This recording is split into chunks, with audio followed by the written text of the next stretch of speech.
Lahat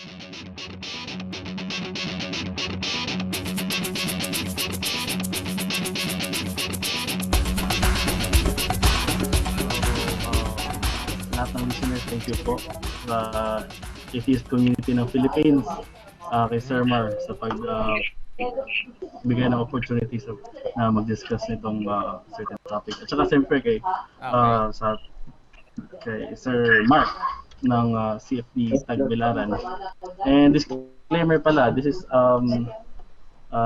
individual endeavors to nila. They do not bring any name na organization that they belong in. Mhm. So here, let's start. Okay. Wait a second. Ayun. So, ayaw nyo magpakita ng mukha? Shy type? Hindi, magkaka-technical difficulty ulit tayo, pre. Alright. Sige. Individual endeavors to nila. Wait a second. Mic test nga. Mark, please. Mic test. Mic test. Okay. Very good. Okay, clear naman. So, I hope clear din sa mga listeners natin. Para sa mga listeners natin. Okay. Okay, ayan. Sige. Alright, mag-start tayo. Ito yung rounds natin, to be clear sa kanila. First round is opening speeches. So, of course, sa pagkakaalam ko, ang ating proposition ngayong araw is the Aristotelian proof for the existence of God. So, yeah, of course, affirmative ang Christian side, which is Mark Steven Pandan, and si Sir Mar is negative in this proposition. So, yeah, first round is opening speech, second round is rebuttals, and third round is ating Q&A from the live audience. But first, meron tayong examination. So first, mag-cross-examine si Sir Mark and then si Sir Mark Steven na naman. Alright, let's start. For our first speaker, please introduce yourself, Sir Mark Steven, kung saan ka galing and your of course, Christian ka, theological background mo, at saka siguro interest and shoutouts mo na lang. Alright, let's start. Okay. So, I am Mark Steven Pandan from Bohol, Garan City, Bohol. I am a Catholic. There was an instance where I reverted to Catholicism. And by the way, I'd like to the Feast Project, the group that I'm in, Peter, Jake, and so on, to my friends in Tagbilaran, CFD, the Facility Defenders in the Diocese of Tagbilaran, and my friends, so on, and those who are listening were just interested in listening to a discussion that nonetheless Alright. my interest, the Feast mainly focuses on natural politics, which means the defense of the view that God is existing. Okay. So, Sir Mark, medyo mahirap ang distinction ng names, Mar at Mark Steven. So, I'll call Mark Steven na lang. And Sige, Mar. that's good. Mark Steven and Sir Mar. So, Sir Mar, you introduce yourself first. Okay, so good afternoon everyone. Ako po si Mar ng Atheism in the Philippines Facebook page.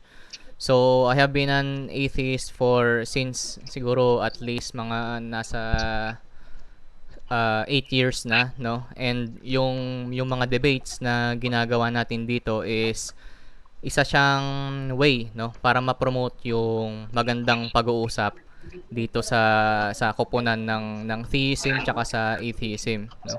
So konting background lang sa akin, yung yung Atheism in the Philippines page was founded on 2016, And ever since nagpo-post kami ng mga arguments and religious memes, no.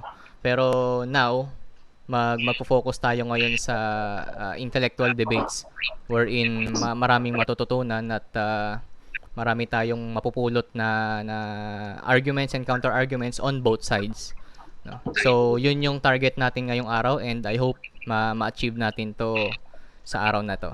Thank you. Okay, that's a very nice background. Ay, sir, na 8 years na pala siya at saka, of course, admin siya ng AITP, which is one of the most famous na social media platform for atheists. Alright, siguro mag-start na tayo. First, let's start with, of course, the proposition. Si Sir Mar. Sir, Mark Steven pala. Mark Steven, the listeners are saying na kind of hindi masyadong marinig yung voice mo. Yung audio. Okay. I mean, hindi daw clear. Hindi clear. Oh, yan. I think that's better. Yeah, naririnig ko na rin ng maayos. Alright, so sige, start na tayo. Alright, let me fix the timer first. So, wait a second. So, how will I know if the time has passed? Just interrupt. Real, just interrupt if the time has passed. Wait a second.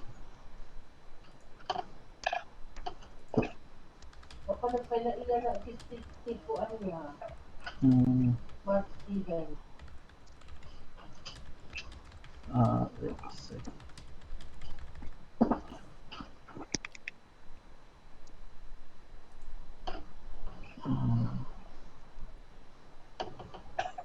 Ayan, sige, start na. Okay. So, in this discussion, I'll be defending the thesis that the Aristotelian argument makes belief in the existence of God reasonable. So, we have to make a few definitions. By the Aristotelian argument, I am referring to the argument defended by Dr. Edward Fraser in this book, 5 Proofs of the Existence of God, and also elsewhere, which is reminiscent of Aquinas' first way for the unmoved mover, though slightly another version of it. But he wants to remind us, quote, I defend an Aristotelian proof of God's existence, but not Aristotle's own proof exactly. Therefore, the heart of this discussion is whether Fraser's formulation of the argument works, and not whether a certain point would exactly be held by Aristotle. By God, I don't mean what the new atheists usually think when we mean by God, you know, that he's merely one God alongside others like Zeus, Venus, Thor, and so forth, which are in various ways limited.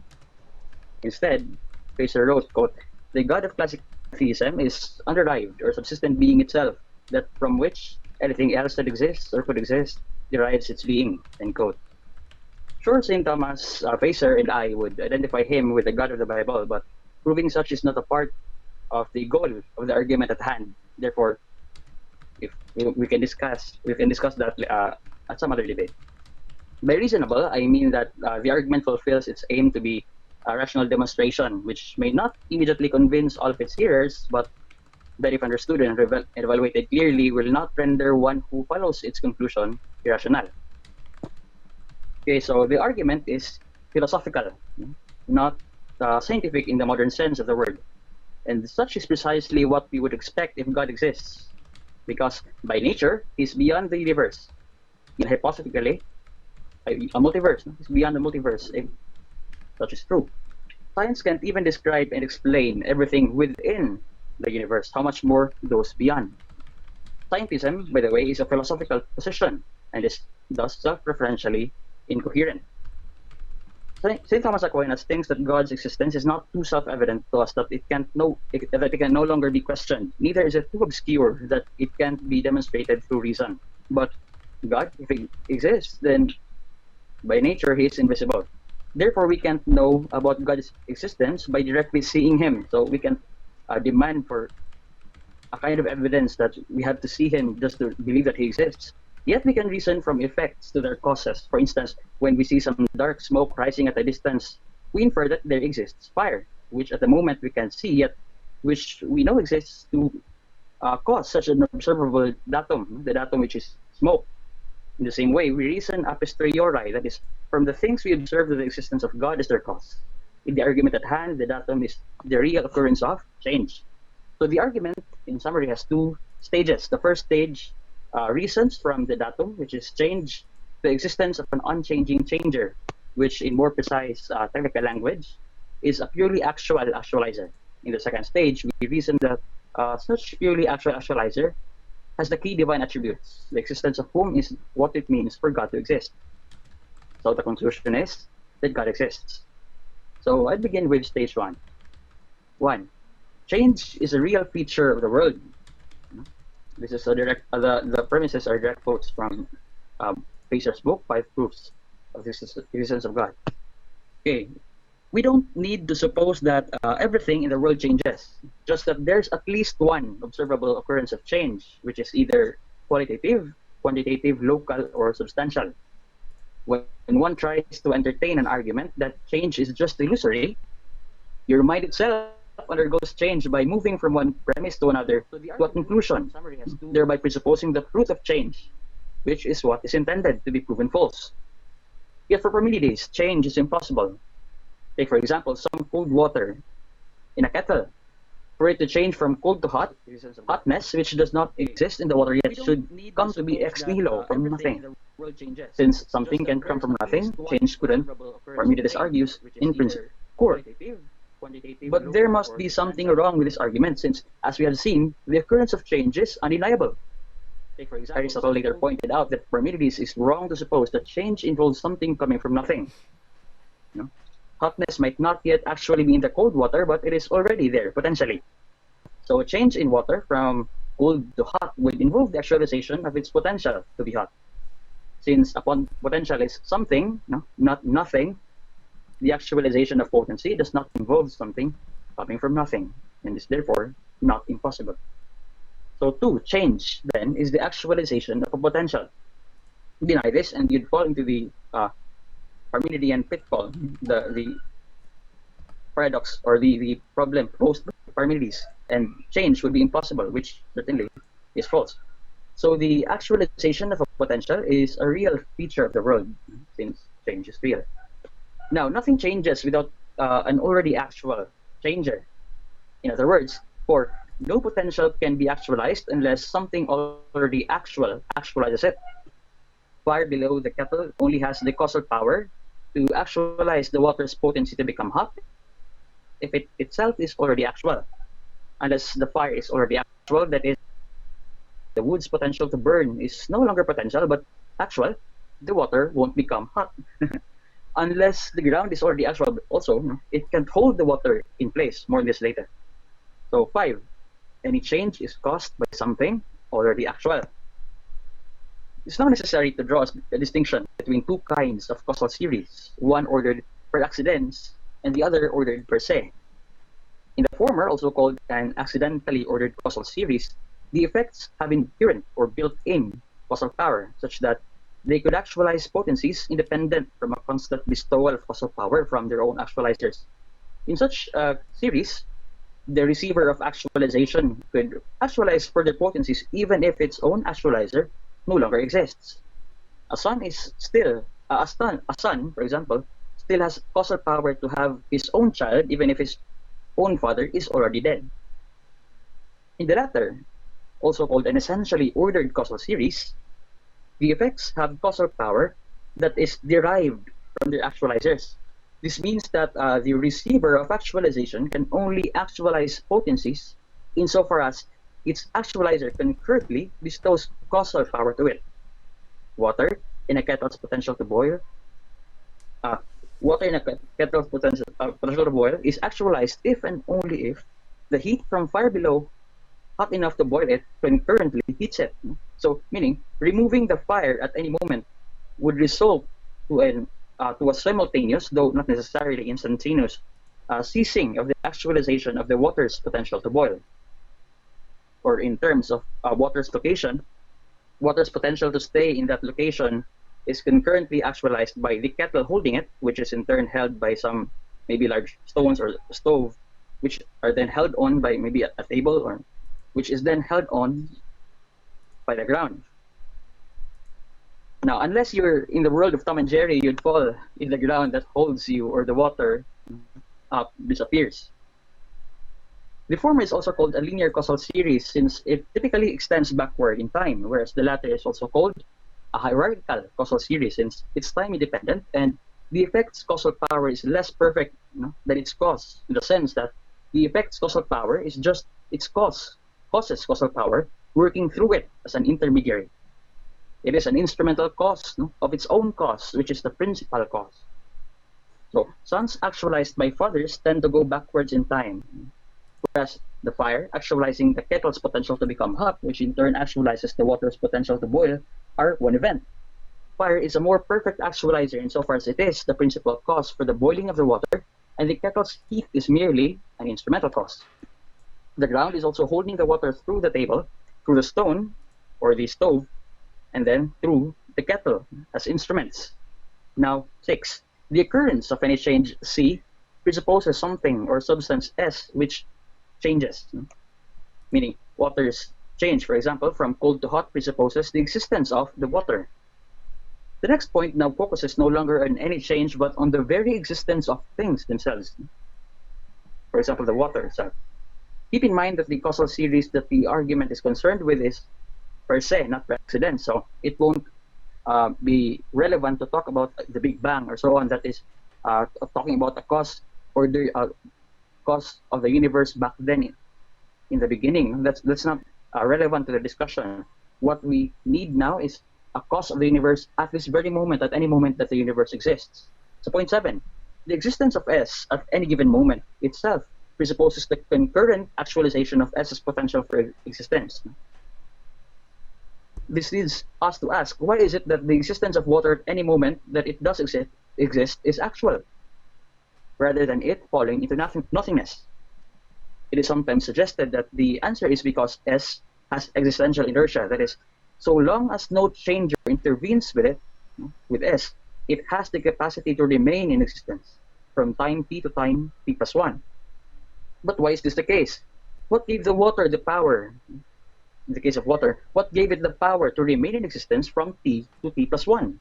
When the actualization of its existence, i.e. the actualization of water's existence, no longer continues in the present, if we suppose so. Say at t, at time t, S has the power to remain in existence at t plus 1. So such power is being actualized at t plus 1, thus it remains in existence.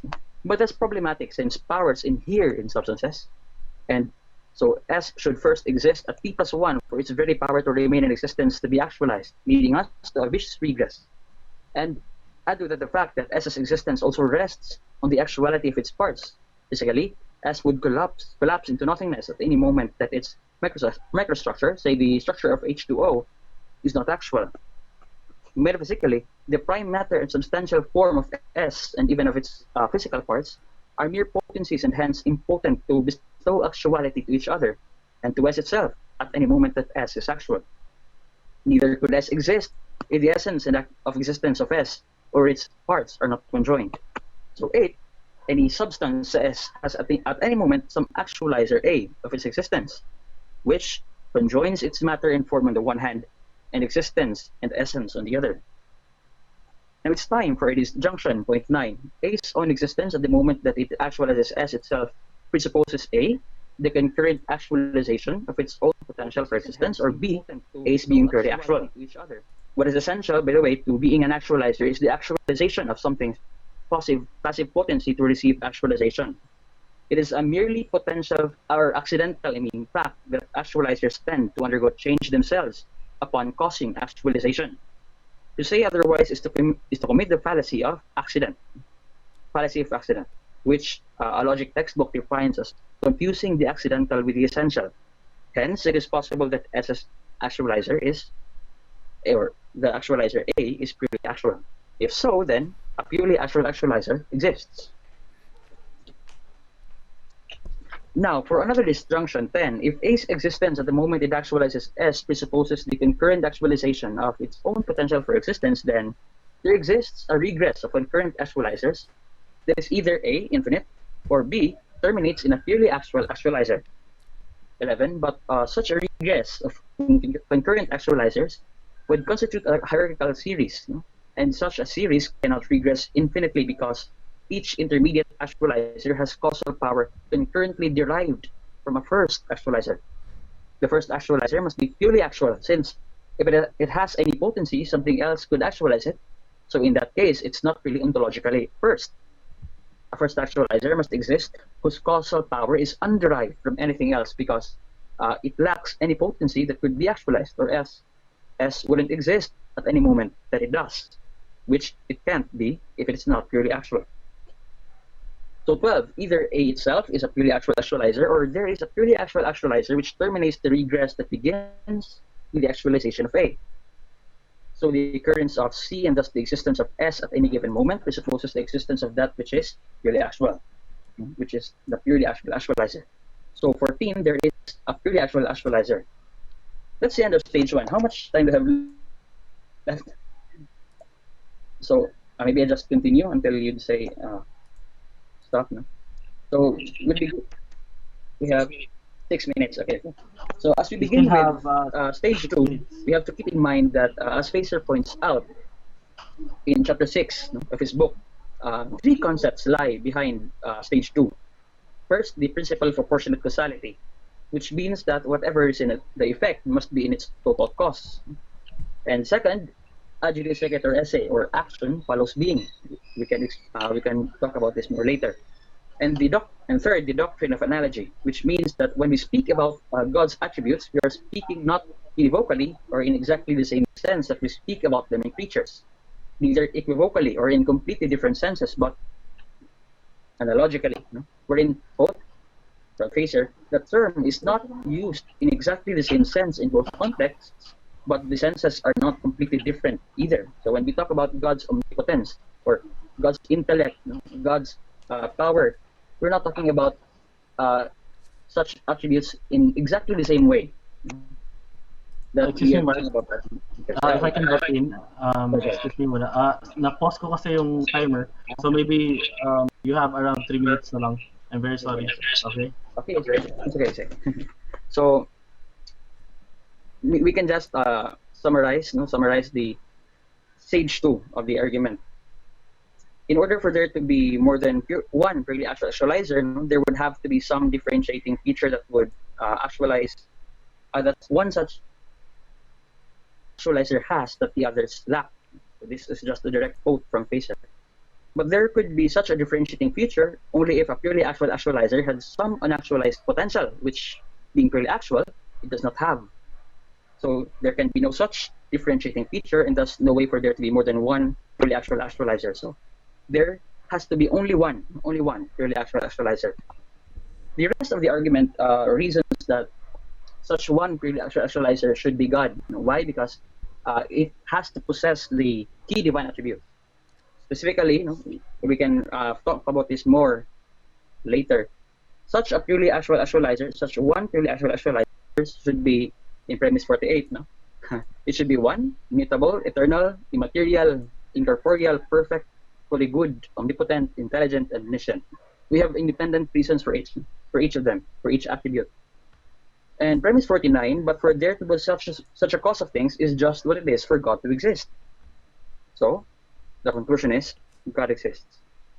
So as to the details of the stage, we can talk about that more later.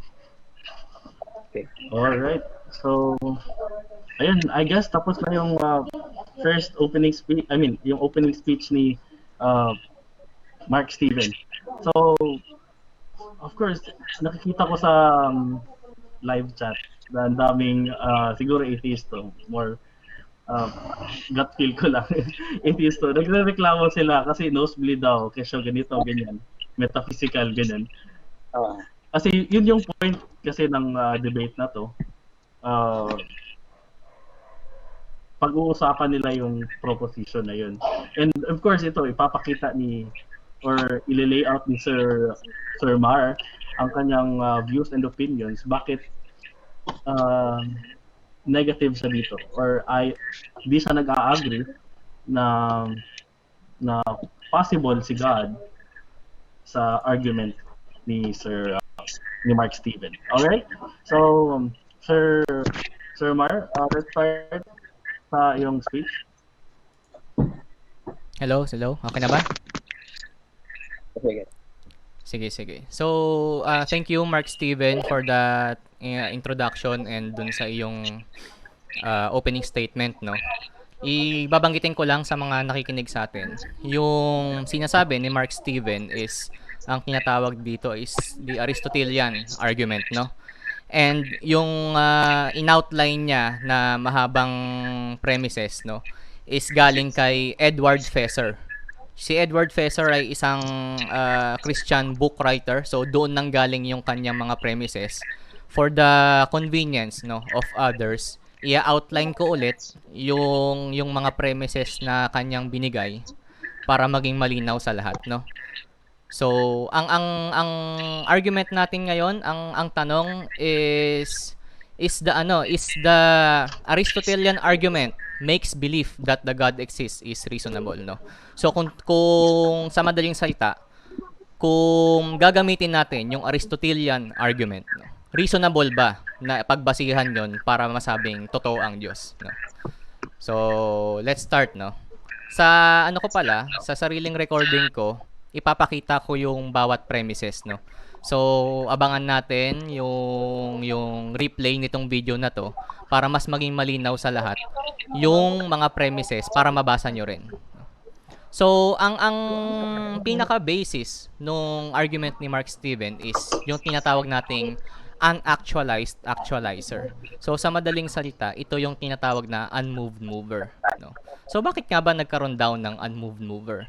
So pupunta ngayon tayo doon sa premises na in-outline, no, ni Mark Steven.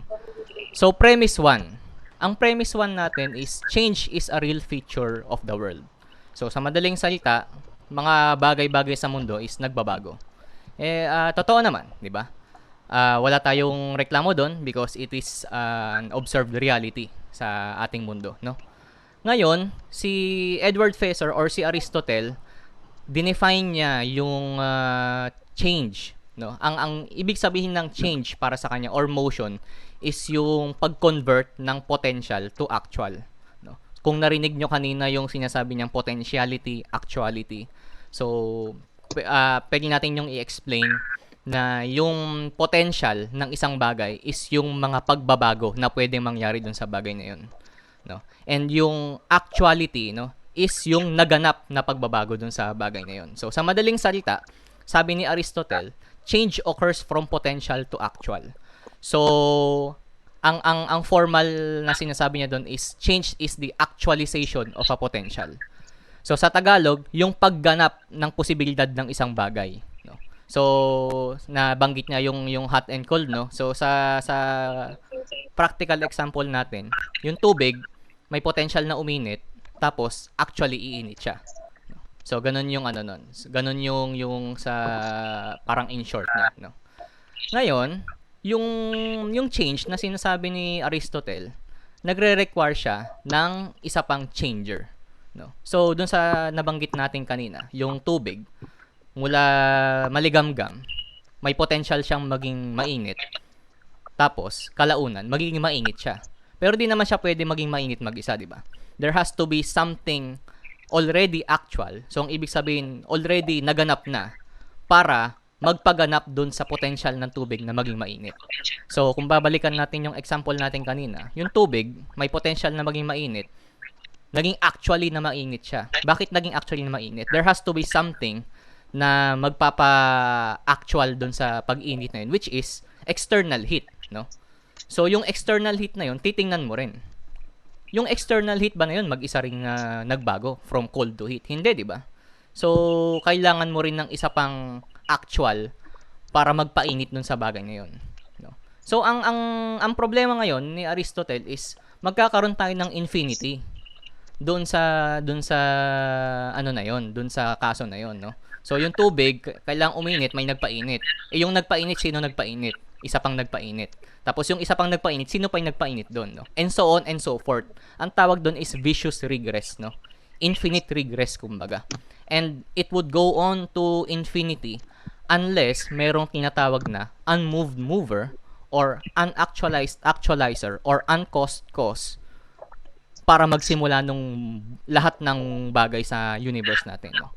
And yun ang tinatawag niyang God. So anong aking reklamo dito, no? By the way, yung sinabi ko na yung in-outline ko na yun is premises 1 to 14 lang. Premises 1 to 14 lang yun nung argument ni Edward Fesser. No? So napansin natin, no, si Mark Steven medyo natagalan kanina kasi tinatry niyang i-outline lahat, no? Which is okay lang naman, no? Magkakatalo tayo sa rebuttals kung na-misinterpret man kita, Mark Steven, sa arguments mo, you can try to rebut my premises or yung interpretation ko ng mga premises, no? Mamaya. So, what's wrong with this dito sa argument na to, no? Unang-una, important note ko lang, yung argument ni Aristotle, yun din yung ginamit ni Thomas Aquinas, yun din yung ginamit ng mga ibang theologian, no, para i-argue yung existence ng God. Kung familiar kayo sa 5 ways ni Aristotle, ni 5 ways ni Thomas Aquinas, yung argument from motion, argument from cause, argument from contingency, isa lang ang pinagbasihan niya, which is Aristotle. Yung argument ni Aristotle na merong prime mover o merong nauna na nagpagalaw sa lahat ng gumagalaw sa mundong to, no? So, sige, outline natin. Things change. Oo, sige, agree tayo dyan, no? Yung change must occur via something actual. Agree tayo dyan to an extent, no? Kasi meron siyang fallacy na na-commit, no? Which is ang tinatawag natin na black swan fallacy.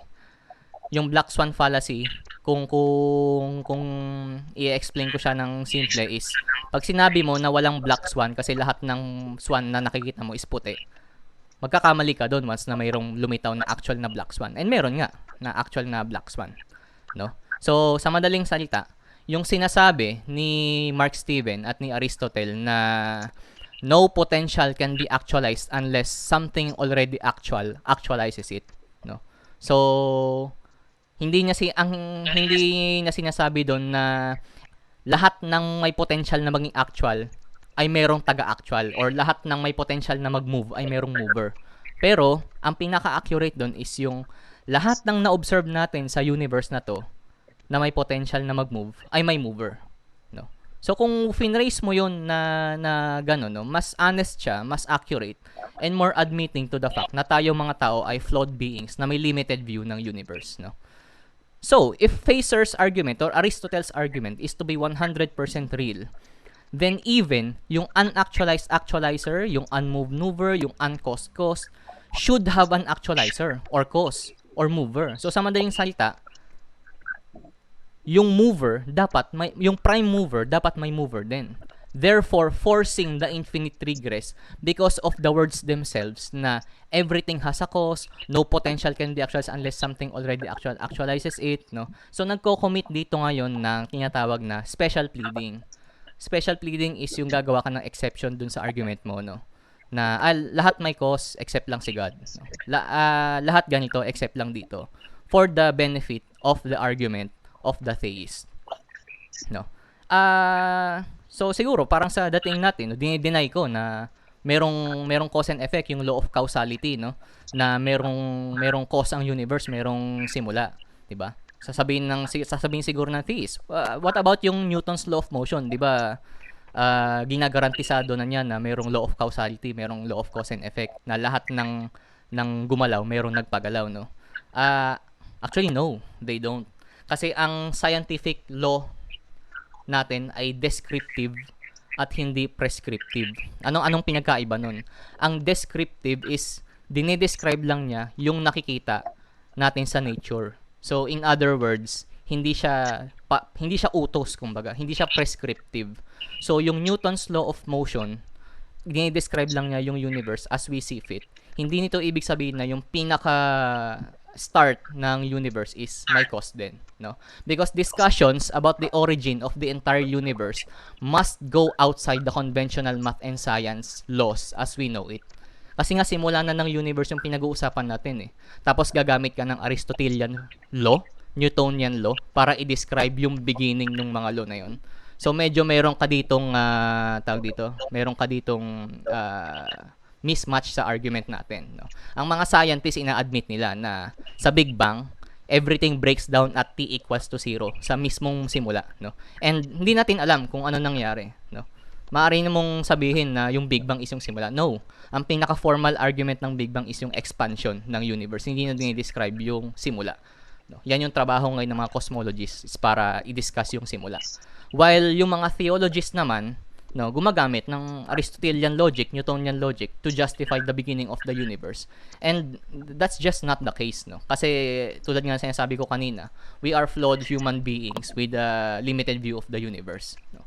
Hindi natin sigurado kung may beginning ba ang universe, hindi natin sigurado kung infinite ba siya. It's just that we don't know, no. No. So, ulitin natin, no? Yung Big Bang, sinasabi, yung universe had a beginning. Actually, kung napanood niyo yung debate ni Sean Carroll tsaka ni William Lane Craig, no, binibida ni William Lane Craig yung theory nila, Alan Guth, Board tsaka Vilenkin, na nagsasabi na the universe had a beginning. Kung mapapanood niyo yun, mismong yung creator ng mga theorem na yun ay nagsabi na I don't know whether the universe had a beginning, no. I suspect that it's eternal. We don't know. 'Di ba? So sa mga katuwid, kung magbabase talaga tayo sa scientists, no. The really honest answer to that is we don't know, no. So siguro sa rebuttals na lang natin tsaka sa question and answer i-delineate yung mismong outline ng ating Aristotelian argument, no. Pero ultimately, the Aristotelian argument breaks down because of two things, no. Na yung assumption nila na the entire universe had a cause and that infinite regress is impossible, no. And yung mga fallacies na nagamit dun sa Aristotelian argument is black swan fallacy, you know, argument from personal incredulity, no. Ang ibig sabihin nun is basically hindi ko ma-imagine na may infinite regress, therefore hindi siya pwedeng mangyari. Yun yung summary nung sinasabi ni Aristotle or ni Edward Fesser doon sa premise number 11, no. But such a regress of concurrent actualizers would constitute hierarchical causal series, and such a series cannot regress infinitely. So sinasabi nila na hindi pwedeng magkaroon ng infinite regress. Hindi pwedeng magkaroon ng infinity na may gumawa nito, no. The universe, shall we say, pwede siya maging infinite, no. Hindi lang natin alam, di ba? Now, and lastly, and even if mag-agree ako sa argument ni Fesser, no, yung last one is still unsubstantiated. Yung premise number 50 na therefore God exists, no. Yung theist natin, they can add more arguments as to why they think yung uncaused cause equals God. Pero yung Aristotelian argument alone can only prove a cause, hindi God. To which I will happily concede out of convenience. Kasi sa lahat naman ng experience natin may cause and effect, di ba? Pero kung gagamit ka ng absolute statements, kailangan mo siyang i-prove definitely, no? Otherwise, the answer to that is simply, I don't know, no? Now, one may argue na yung mga works ni Aristotle is puro metaphysics, no? And either kulang ako ng required knowledge para i-tackle yung mga metaphysical subjects, or sadyang hindi lang ako willing pag-usapan yung metaphysics. Well, pagdating sa arguments kay God, both are true, no? Kasi I admit, kasi sa metaphysics, dinefine niya ni Aristotle as beyond the physical, the study of being, no? Ang sabi nga sa dictionary is they label it as abstract theory with no basis in reality, no? Kung disagree man si Mark Stevens sa definitions na yon, i-addaan niya sa rebuttals, no. Call me old-fashioned, pero kung gagamit ka ng metaphysics para mag-prove ng God, you will end up with more speculations than answers. And this is precisely yung problema ng Aristotelian argument, no. I would personally be convinced kung yung Diyos nagmamanifest sa actual reality and not in concepts using empirical evidence rather than metaphysical ones, no. So the question was posed, is the Aristotelian argument makes believe that the God exists reasonable? I think ang isang all-powerful, all-knowing, all-good, all-present, perfect and loving creator of the universe would provide a much better evidence rather than appealing sa metaphysics at faulty human logic. So by that, I will end my opening statement and ibibigay ko na yung floor sa ating moderator. Thank you.